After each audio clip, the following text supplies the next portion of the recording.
Darren স্যামির সামনে কখনো বিশ্বাস, কখনো অভিযোগ, কখনো ইতিহাস, আবার কখনো ভবিষ্যতের স্বপ্ন। ওয়েস্ট ইন্ডিজের সাম্প্রতিক পতন নিয়ে ড্যারেন স্যামি একদমই খোলামেলা, তবু ইতিহাসের গর্ব ভুলতে চান না। তার মতে ভিভ রিচার্ডসের যুগ আর 2007 থেকে 2016 সালের ওয়েস্ট ইন্ডিজের সাফল্য সবই বর্তমান দলকে অনুপ্রেরণা দেওয়ার হাতিয়ার। টি-20 বিশ্বকাপের আগে স্যামি বুঝিয়ে দিলেন তার লক্ষ্য। অনেক চড়াই উতরাইয়ের পরেও স্যামির কাছে বিশ্বকাপ জয় অসম্ভব কিছু না। 2016 সালের যে মাঠে অধিনায়ক হিসেবে বিশ্বকাপ তুলেছিলেন, সেই ইডেন গার্ডেনেই স্যামি বলেন, আমরা যদি বিশ্বাস না করতাম যে জিততে পারি, তাহলে এখানে আসতামই না। 10 বছর আগের মতোই কেউ আমাদের সুযোগ দিচ্ছে না, কিন্তু ড্রেসিং রুমে যে মানের প্রতিভা আছে সেটা দেখছি। যদি আমরা মাঠে নেমে আমার প্রিয় শব্দ বল, ব্যাট আর ফিল্ডিং সব ঠিকভাবে করতে পারি, তাহলে আমরা জিতবই। ওয়েস্ট ইন্ডিজ ক্রিকেটের অবকাঠামো, খেলোয়াড় ধরে রাখা, এগিয়ে যাওয়া সবখানেই চ্যালেঞ্জ আছে বলেও স্বীকার করেন স্যামি। কিন্তু এগিয়ে যাওয়ার জন্য কি দরকার সেটাও মনে করিয়ে দিলেন তিনি।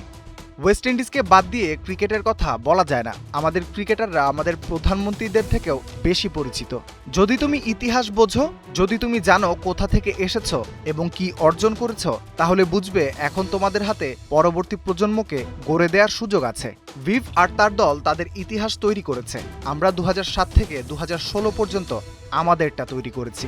এখন এই প্রজন্মটাও বিশেষ কিছু শুরু করতে পারে। কিন্তু ক্যারিবিয়ানদের বর্তমান সময়টা এতটাই ভিন্ন যে স্কটল্যান্ড ও নেপালের কাছেও ধরাশায়ী হতে হয়েছে। তবেই হার নিয়ে ভাবতে নারাজ স্যামি। সন্দেহ নিয়ে নামলেই পিছিয়ে পড়তে হবে। খেলা যত ছোট হয়, দলগুলোর মধ্যে ব্যবধান তত কমে আসে। তাই আমি বসে বসে বলবো না যে আমরা ফেভারিট। জিততে হলে আমাদের প্রতিটা ম্যাচে ভালো ক্রিকেট খেলতে হবে, ঠিকভাবে বাস্তবায়ন করতে হবে।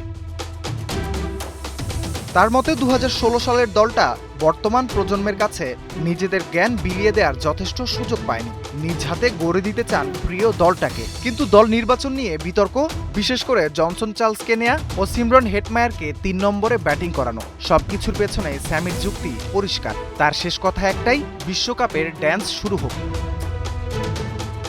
রাফিউল ইসলাম রাতুল, 71।